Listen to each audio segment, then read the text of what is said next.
When a routine traffic stop turns into a career-defining moment, a police officer's worst assumptions collide with a truth he never saw coming.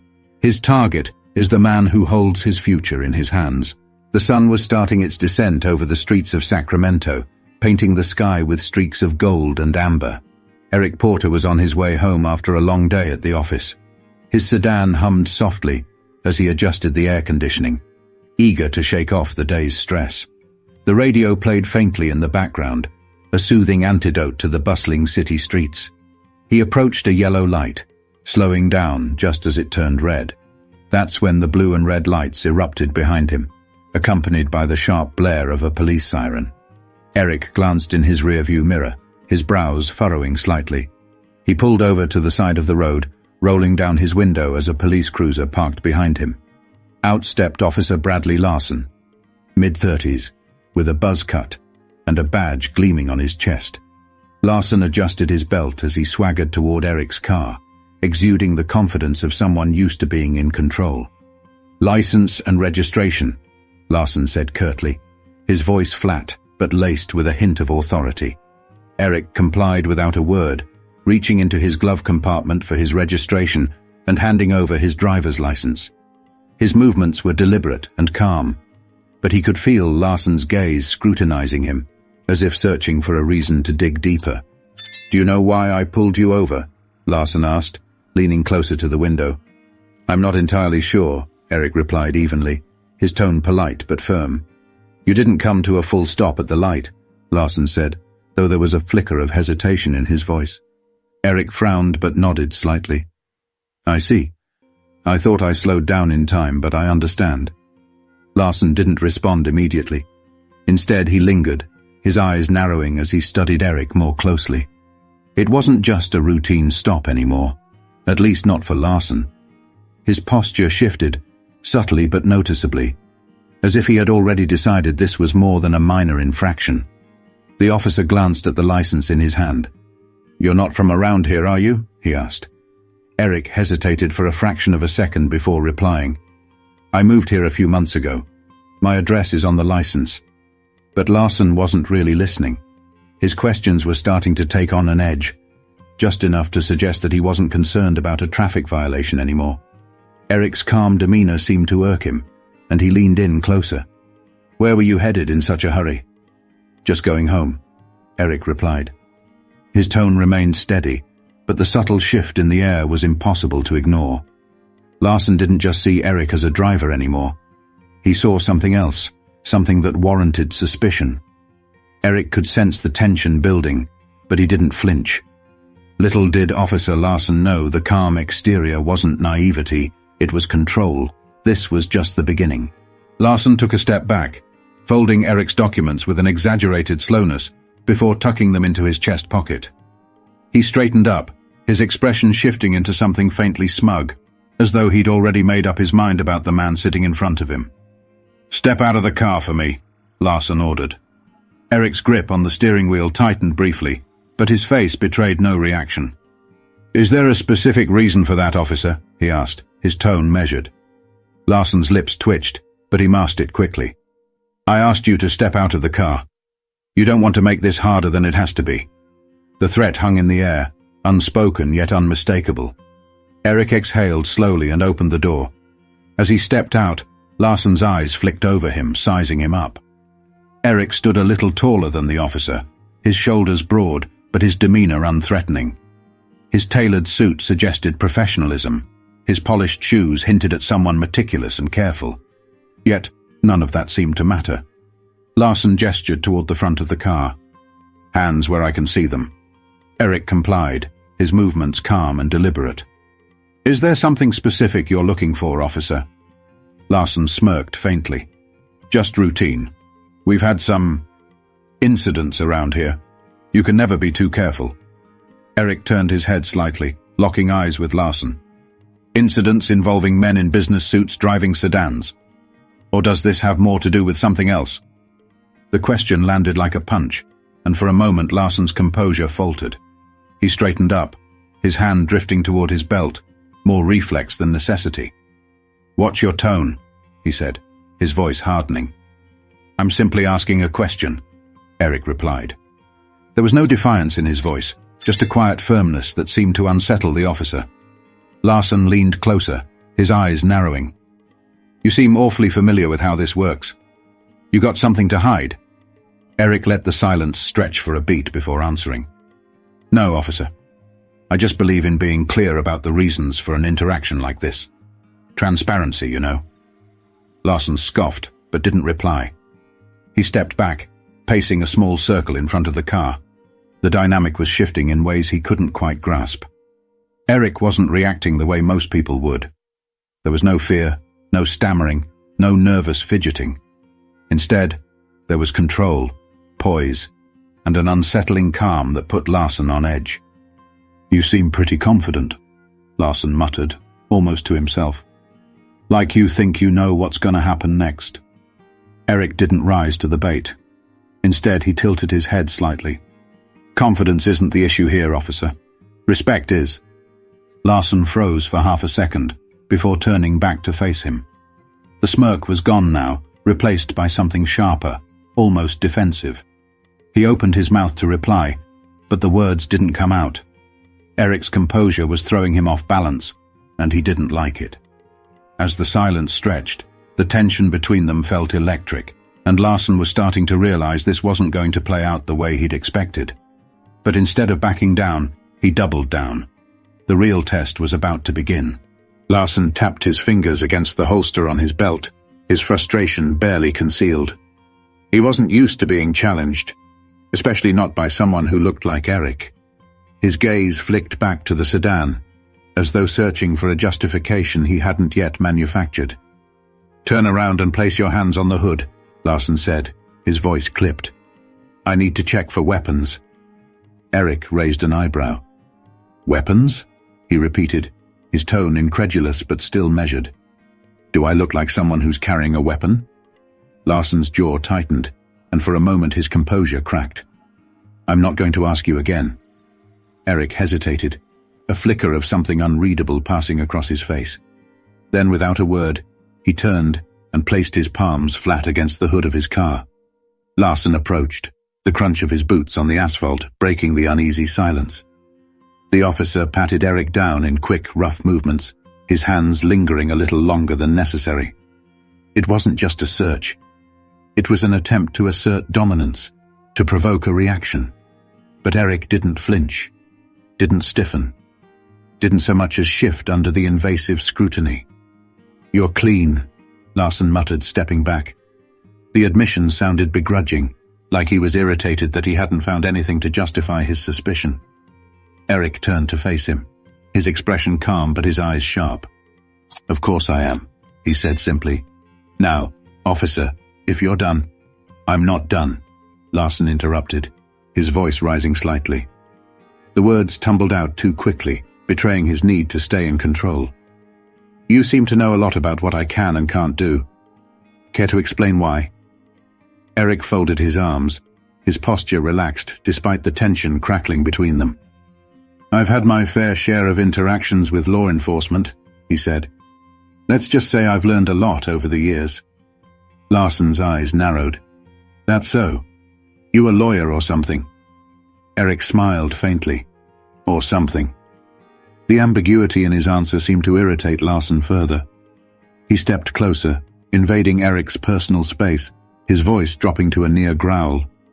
Listen, you think you're smarter than me? Think you can talk your way out of this? Eric met his gaze evenly, unflinching. I don't think anything, officer. I just believe in fairness. And so far I'm not seeing much of it here. The words hung in the air like a challenge, and Larsson took the bait. Fairness? You think fairness is what this is about? People like you always? He stopped himself abruptly, the words lingering like smoke even though they hadn't fully escaped. Eric's expression didn't change, but something about his posture shifted, a subtle but unmistakable signal that he'd caught exactly what Larsson had left unsaid. People like me, Eric repeated, his voice soft but charged with meaning. Larsson bristled, stepping back as if realizing he'd just crossed a line he couldn't uncross. You know what I mean, he muttered, though his tone lacked the conviction it had moments earlier. "I think I do," Eric replied quietly. His calmness wasn't passive anymore. It was razor-sharp, cutting through the pretense like a blade. "And I think we both know this interaction stopped being about a traffic violation a long time ago." Larson opened his mouth to respond, but the words didn't come. For the first time he looked uncertain, like he wasn't entirely sure how to proceed. The balance of power was shifting, and for the first time, Larson was on shaky ground. But the moment of reckoning was still to come, and it would be one he'd never forget. Eric's voice broke the heavy silence, steady and unyielding. "Officer, I think it's time you know who I am." Larson's brows knitted, his irritation resurfacing. "I don't care who you are," he shot back, though the faint crack in his tone suggested otherwise. Eric reached into his pocket, his movements slow and deliberate. "I'm reaching for my badge," he said calmly, watching Larson's hand twitch near his holster. "No need for theatrics. I want you to see it." The words hung in the air, weighted with something unspoken. Larson's eyes followed Eric's hand as he pulled out a leather wallet and flipped it open, revealing a gleaming badge. "Eric Porter," Eric said, his tone as casual as if he were introducing himself to a neighbor. "Head of Internal Affairs, Sacramento Division." Larson froze.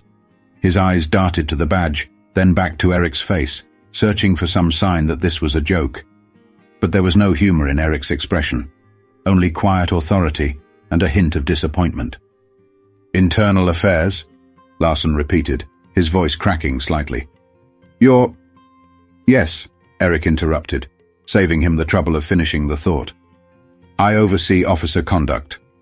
My job is to ensure that the people wearing this badge uphold the integrity and values it's meant to represent." Larson's face paled, his confident demeanor unraveling in real time. He took a small step back, his hand falling away from his belt, as though the weight of his own authority had suddenly become too heavy. Eric took a step forward, closing the gap Larson had instinctively created. "Do you know what the most troubling part of this interaction has been, Officer Larson?" he asked, his voice calm but piercing. Larson didn't answer. He looked like a man who had just realized he'd walked into quicksand and had no idea how to escape. "It's not the profiling," Eric continued. "Though that's bad enough. It's not the baseless escalation either. It's the fact that you've done all of this without even realizing who you were talking to. You assumed that I wouldn't know my rights, that I wouldn't understand the laws you're sworn to uphold. And why?" Larson opened his mouth, but no words came. Eric's gaze bore into him, unrelenting. "Because I didn't fit your idea of someone deserving respect," Eric finished for him. His words weren't angry, but they carried the weight of an indictment. "And that's not just a problem for me, officer. That's a problem for everyone you encounter in this uniform." Larson's shoulders sagged slightly, the full weight of Eric's words landing squarely on him. He glanced down at the badge in Eric's hand again, as if it might somehow disappear if he didn't look too closely. Eric stepped back, giving Larson a moment to breathe, but his voice didn't lose its edge. "Here's what's going to happen," he said. "You're going to take a step back, return my documents, and think very carefully about what you say next." Larson's lips parted, but he hesitated, clearly debating whether to push back or comply. The hesitation cost him. "And then," Eric added, his voice lowering slightly, "you're going to hear from me again. Not as a driver you stopped on the side of the road, but as the man tasked with deciding whether you're fit to wear that badge." Larson swallowed hard, his face reddening as the weight of the moment sank in.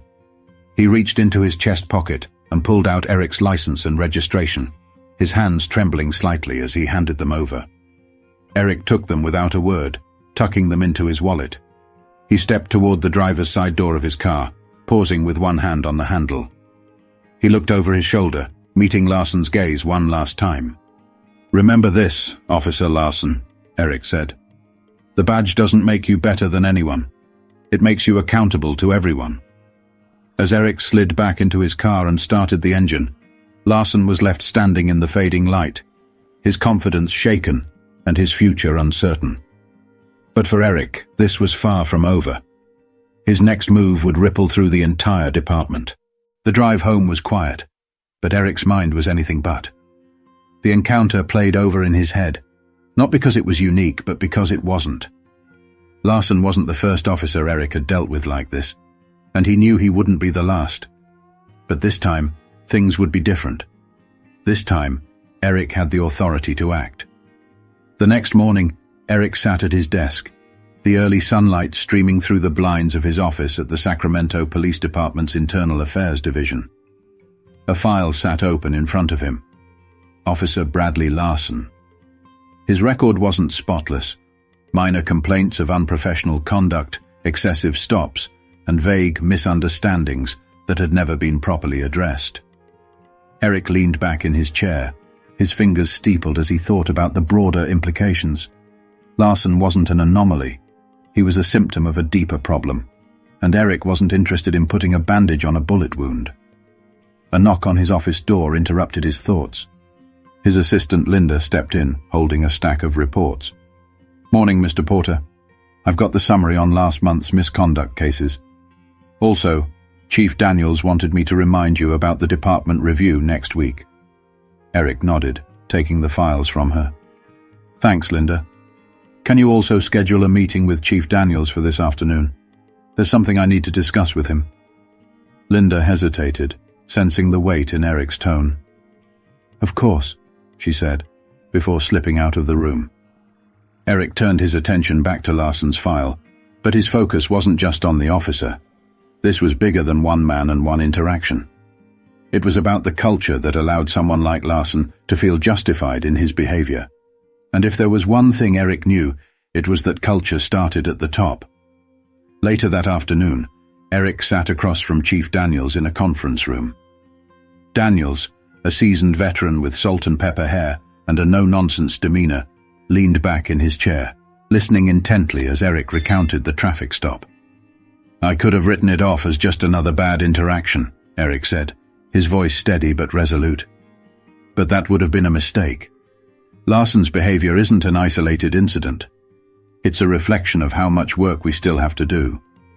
Daniels rubbed his temples, exhaling slowly. "This isn't the first time Larson's name has come up," he admitted. "But we've always handled it internally. Quietly." "And that's the problem," Eric replied. "Quiet doesn't fix anything. Quiet lets it keep happening. It's time to be loud." Daniels looked at him. The weight of the conversation etched into his face. "What are you proposing?" "A department-wide review," Eric said without hesitation. "Not just of individual officers, but of our training, our protocols, our accountability systems. We can't keep sweeping this under the rug. If we don't hold ourselves to a higher standard, how can we expect the community to trust us?" Daniels leaned forward, his hands clasped on the table. "You're going to ruffle some feathers with this." "Good," Eric said simply. "It's about time someone did." The following weeks were a whirlwind of meetings, interviews, and reports. Eric worked tirelessly, compiling data, speaking with officers, and holding public forums to hear directly from the community. The Larson incident became a catalyst for change, a turning point that forced the department to confront its flaws head-on. Larson, for his part, faced an internal hearing. Eric made no secret of his involvement, sitting across from Larson during the proceedings and watching as the officer squirmed under the scrutiny. The hearing resulted in a suspension, but Eric knew the real victory wasn't in punishing Larson. It was in preventing the next Larson. Months later, Eric stood at the podium of a community event, addressing a room full of officers, city officials, and local residents. He spoke not of blame, but of responsibility, of the shared duty to create a system that worked for everyone. His words weren't just a call for accountability. They were a promise of change. "Justice isn't just about catching the bad guys," Eric said, his voice resonating through the hall. "It's about making sure the people sworn to protect and serve do so with integrity, fairness, and respect for everyone they encounter. That's the badge I believe in, and that's the badge we're building here, together." The applause was thunderous, but Eric didn't linger on it. For him, this wasn't the end of the story. It was the beginning of a better one. As Eric stepped down from the podium, he glanced at the faces in the crowd, some skeptical, some hopeful, but all listening. He knew change wouldn't come overnight, but it would come. And for now, that was enough. If this story resonated with you, share it with someone who needs to hear it. Let's start the conversations that matter, the ones that lead to change. Subscribe to our channel for more stories like this, stories that challenge us, inspire us, and remind us of what we're capable of when we stand for what's right.